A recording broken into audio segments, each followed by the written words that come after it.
Hello, my friends, and welcome back. Thank you very much for being with me again today. I think this article that I'm about to read is one of the most important articles that actually the US administration should be very, very, very interested in. And the US population should have a clue about the subject. And that is the attempt of China to take over the Petro-dollar. And it's called Petro-Yuan, the currency of China. And this is a very serious business that unfortunately our, how should I put them, leaders, masters, people in charge of us, they still think everything is under control. They will take care of it later. When the thing is about to hit the fan, then they're going to take care of it.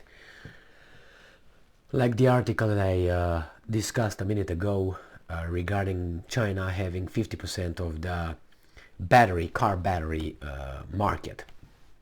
It's already too late, but hey, we should be concerned on the pronouns we are addressing to one another, more importantly than who's going to control the battery manufacturing market, a global one I'm talking about. Anyway, let's see what's going on with this article.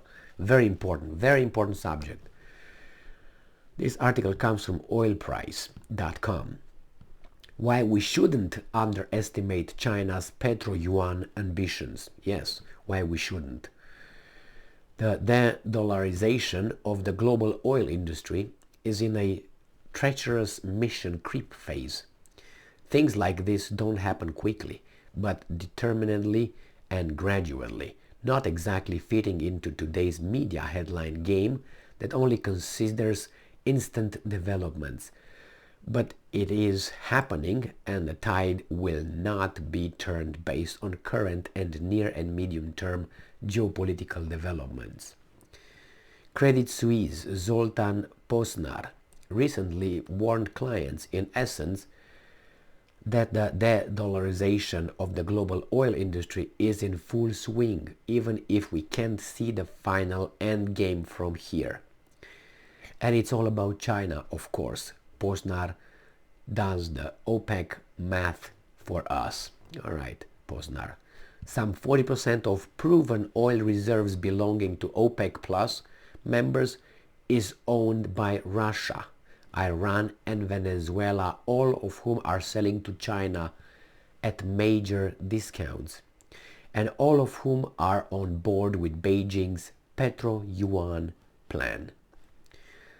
The countries of the Gulf Cooperation Council, GCC, most notably Saudi Arabia and the UAE, account for another 40% of proven oil reserves, and they are increasingly cozying up to China again.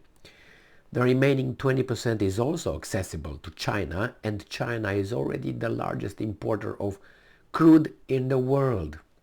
So it can dictate at one point.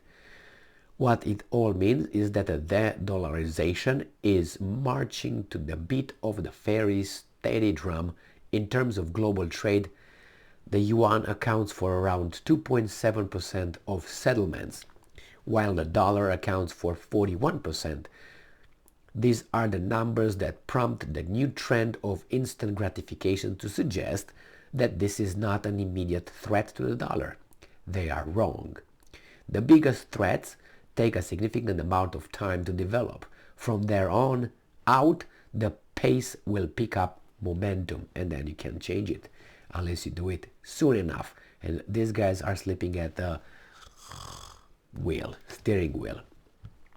As Oilprice.com reported earlier in December, Chinese President Xi Jinping has pledged to ramp up efforts to promote the use of the yuan in energy deals, suggesting at a summit in the Saudi capital that the GCC countries should make full use of the Shanghai Petroleum and Natural Gas Exchange to carry out its trade settlements in yuan.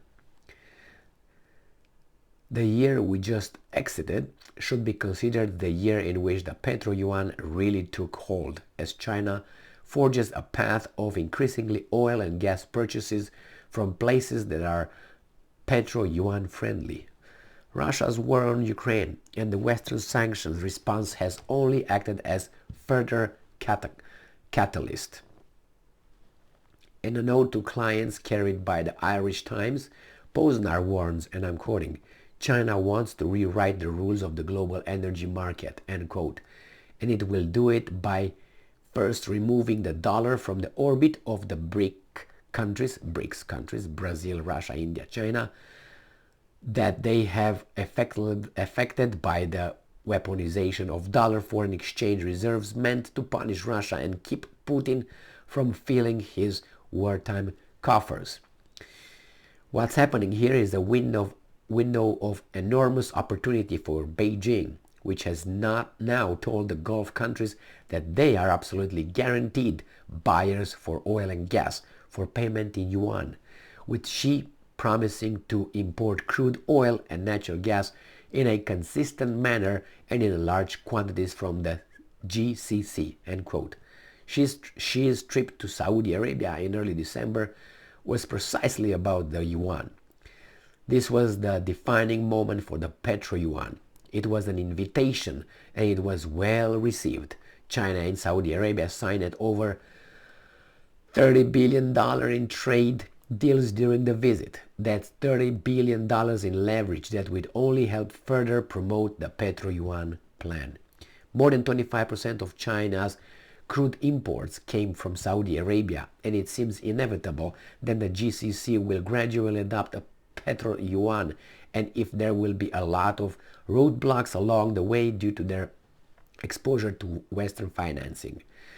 What Western minds are banking on quite literally is the fact that China alone has $1 trillion in US Treasury bonds.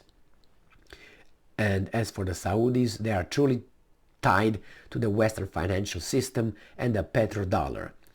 The pegging the real from the dollar through, though it has been discussed very quietly, only from a purely research perspective, would be a rather dramatic shock for the kingdom, one of the crown prince won't likely be willing to risk for a long time, but he will actively discuss oil deals with China in yuan. The Chinese goal is much more patient than any mind can fathom.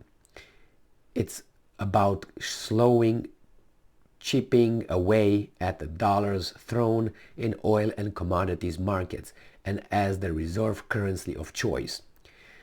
That is that BRICS and the Shanghai Cooperation Organization is all about. And with every geopolitical upset on the level of Russia-Ukraine and with every tightening of the sanctions screws by the West, Beijing gets a little further with its Petro-yuan goals. There won't be an announcement. There won't be any loud noise. It will happen gradually. It will happen very slowly, and the West will struggle to find its footing when a new global energy order emerges in the long-term future. Yes, thank you very much. I think I couldn't have said it clearer than that. Maybe shorter, but this guy was eloquently expressing it. So yes, we are busy here with, hey, what pronoun do you prefer to be called? Oh, okay, I will be kind, and kindness first, truth last, and I will call you Bobo. You want to be called Bobo? Okay, I want to be called Tsutsu. All right, yeah, we feel so good, yeah. That's the attitude here.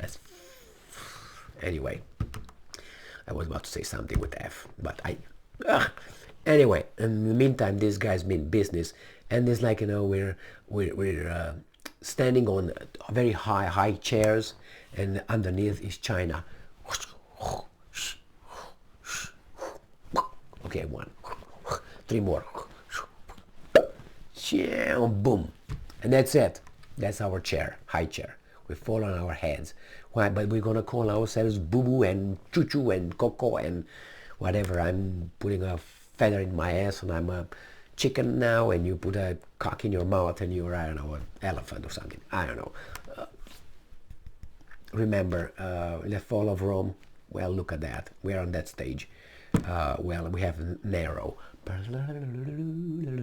Okay? while the guys were burning. He was making poetry.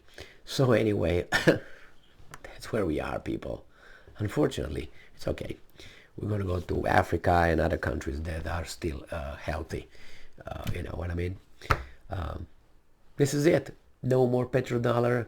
We're going to start producing shit. How? I tell you how. By bombing everybody else and taking their shit. Because you're not going to produce anything but weapons. You'll see. That could happen about 40 years. I don't know if we will see. I definitely will not see.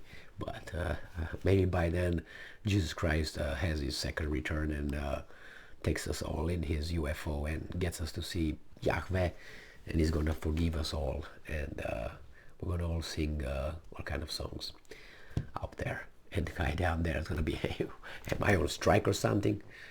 Anyway, that's anyway, thank you very much for being with me again today. Stay strong, stay smart, look for the truth, and be just.